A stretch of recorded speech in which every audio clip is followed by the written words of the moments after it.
Today's video is sponsored by BetterHelp.com, and I've been with them for a long time. BetterHelp is an online platform where we found that you can effectively communicate with your therapist. Now, you begin by filling out a questionnaire, and then you'll be matched with a therapist within a couple of days. And if that match isn't ideal for you, you can certainly make an adjustment there. Now, you're going to be encouraged to journal, and also they have the availability for group therapy on a wide array of topics, and I really like that. So as the need exists, go ahead and take the necessary steps to get the help that you need. And just know that BetterHelp has a 4.5 rating on Trustpilot, so it indeed is a platform you can trust. There's a link below the video that will take you there.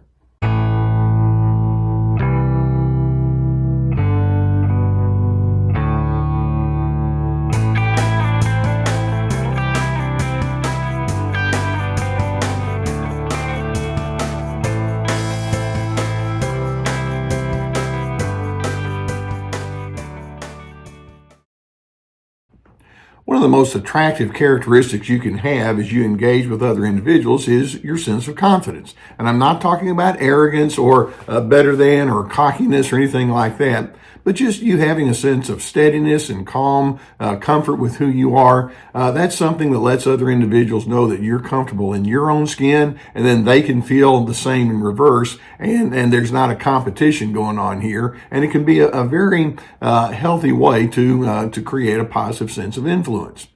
Now, when you think about people that are strongly bound in by their own narcissistic characteristics, is confidence one of the primary ingredients that comes to mind? Now, they can come across as superior or condescending or overbearing, but that's not the same thing as confidence. Narcissists are threatened by you when you have a calm steadiness. They're threatened by you having a sense of certainty about who you are. And so they're constantly trying to whittle away at your sense of confidence. They want to whittle away at any resolve that you have so that they can be in the superior position. They don't like looking at you as being somebody to be admired or to be respected. Instead, they want to have the full position of superiority where they can say to themselves, I'm the better person, you're the lesser person, and somehow that's how I get my sense of well-being. Now, I'm hoping that as you engage with these individuals, you can learn in an ongoing way to believe in yourself and trust in your gut. And part of it is for you to be very keenly aware of the tactics they're going to use to minimize that very way of thinking. Let's take a look at 10 of the most common tactics that they'll use to break down your sense of confidence, to break down your sense of resolve. Now, at the top of the list, number one, you're going to notice that narcissists will refuse to examine themselves honestly. Part of a confident individual is to say, well, we can talk about you and your pluses and minuses, and I'm quite willing to do the same in reverse. Narcissists live inside an alternate reality, and truthfulness left the building a long time ago. They want to justify their abnormality as normal, and they want to sidestep any sense of self-examination. They refuse to say, I need to take a look at who I am because I'm in a growth mode. They think of themselves as already complete, and that's not the mark of a confident person. But they want to whittle away at you by just letting you know, I'm already a completed work. Now, what that does is it sets them up to number two, which is they're going to offer you chronic criticism. They'll give you a lot of shame and guilt induction, and they can nitpick and they can invalidate you. And the whole point is they want you to have a lot of doubt about who you are. It's part of their gaslighting mindset. They want you to have a lack of confidence in your own perceptions. And so when they come at you and with peppering questions like, why did you do that? Or that's ridiculous. Or that's silly. Or I don't know why anyone would believe you. That's their way of saying your comfort with yourself scares me. Then number three, they're going to insist that you're supposed to cater to them. Rather than thinking collaboratively, and by that I mean, well, you have your ideas, I have mine, let's see if we can pull the best of what we each have to offer and make this a win-win kind of situation. It's like, well, no, I don't think that way. Because you see, in the equation between you and me, this is a narcissist thinking, well, there's one of us Lucky you, it's me. There's one of us that knows how to do things, and if you'll just defer to me, we're going to be just fine. And so they insist upon your deference, and they become very angry when you don't go along with that. Now, in addition to that, then you're going to find that number 4, you're going to be unable to have healthy problem-solving conversations with them. They refuse to engage in healthy discourse. They're going to use a lot of denial when you talk about things that might need to be different. They have lots of heavy defensiveness. Their walls are thick. They'll rationalize why they're constantly correct and why you're constantly not. And in their rationalization, they can be pervasively dishonest. They make up things about who they are, what the history is, and all of that because they just simply can't have an honest discourse. And then number 5, and this is one of their most primary tactics, they're going to use their anger as a means to intimidate. Now let's remind ourselves that there's a healthy form of anger. When you're ticked off or frustrated or annoyed, you're in a self-preserving mode at that point. And so it's possible for you to sit down with that person and say, I have some concerns. I have some issues I'd like to discuss. And you can do it while maintaining a sense of civility and decency. And you can be frank, but you can at the same time be respectful. Narcissists have no clue what that healthy form of anger is like.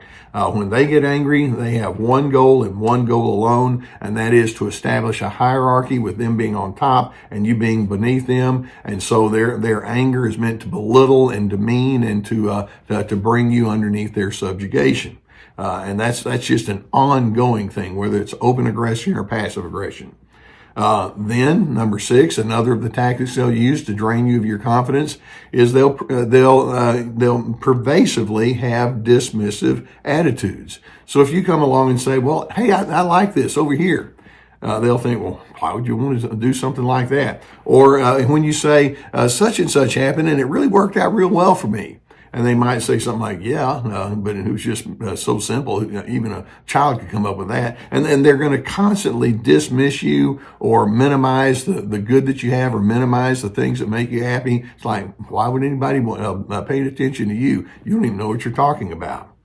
Now, a 7th tactic they'll use, and this is one that'll drive most people crazy, is they'll have the public angel and private demon pattern of living. Behind the scenes, they can be mean as all get out towards you, but in public, they can be charming and friendly and pleasant. And it's important for them to publicly portray themselves as being reasonable. And then behind the scenes, they can say, see, everybody else likes me, which proves that you're no good. And they'll play triangulation games. They'll pit people against you. They'll go to people in the public and say, you don't really know about this person like I do. And they'll run you down. But much of it is part of their building themselves up and making you look foolish.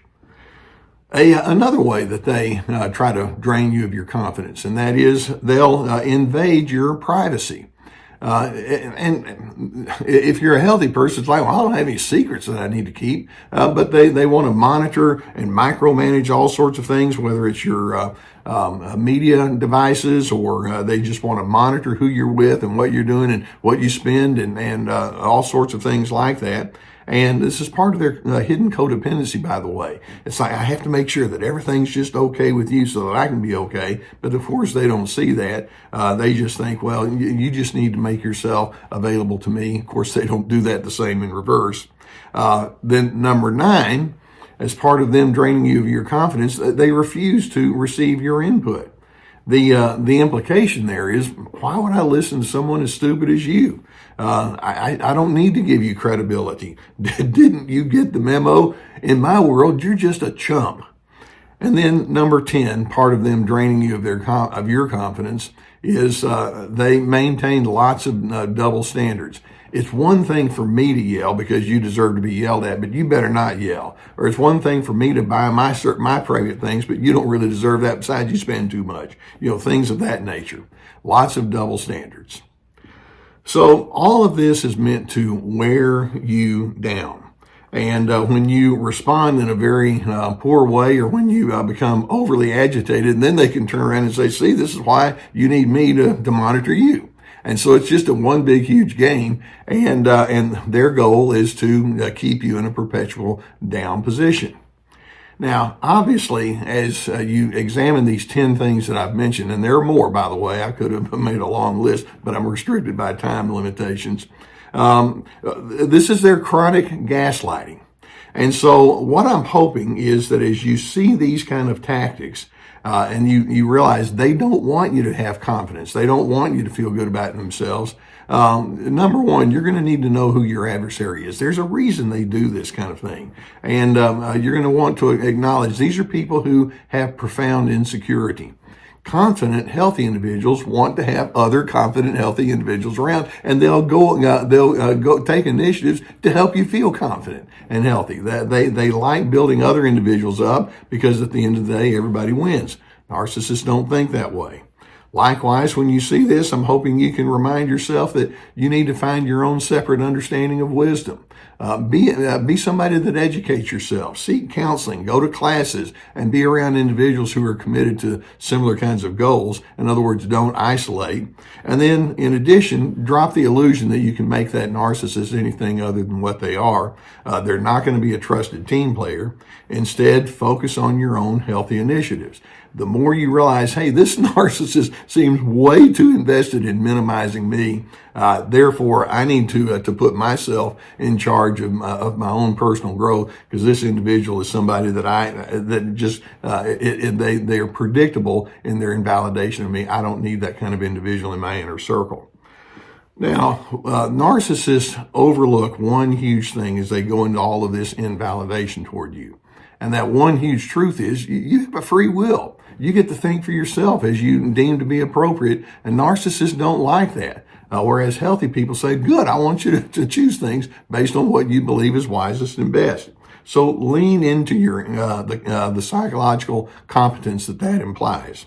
And then when the narcissist protests, then in my mind, I'm thinking, right, it's right on cue. That's what you do. And so I'm not going to be shocked, but instead I'm thinking, when the narcissist keeps illustrating that they don't want me to be confident, this is why it's so crucial and necessary for me to seek out my independence.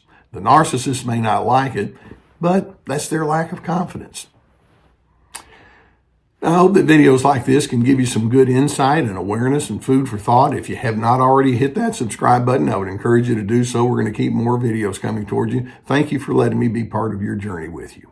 Now, you know that I'm sponsored by the people at BetterHelp.com. I believe in therapy, and this online therapy has proven since the pandemic to be a very effective way and a convenient way also to address your personal needs. So if you have a need, go through the link below that we have with the people at BetterHelp, and you'll answer a few questions, and they can assist you get the help that you need. And that can be so crucial in your personal growth. Now, on my website, you're going to find that I have a whole lot of resources, so I invite you to go there and check it out. We have a tab that takes you to my courses, and each course has at least 25 teaching videos along with handouts and guided questions. We also have my webinars, which are 90-minute power presentations. Both of those have proven to be quite popular. In addition, we have many articles, my books, and lots of resources that would be there. So avail yourself to that. I've been in the helping profession my entire career, and I consider it a privilege when I get to present things to you like that, and that can be a part of your own ongoing growth. Narcissists don't like it when you like yourself. Narcissists don't like it when you think, I'm okay with me. You can be a work in progress, but narcissists think, no, you need to subjugate yourself to me. And in their need to be superior and dominant, they illustrate a profound lack of confidence that they completely misread. So these are unaware individuals. I'm hoping, though, that you can have the sense that says I'm in an ongoing learning process, and part of my confidence is knowing that I need to continue to learn. And in doing so, that allows you to stay on a real steady course of ongoing self-improvement and self-examination. And I'm hoping that along the way, it allows you to access a feeling of peace that they don't have. But nonetheless, I'm hoping you can be dedicated to your sense of internal peace.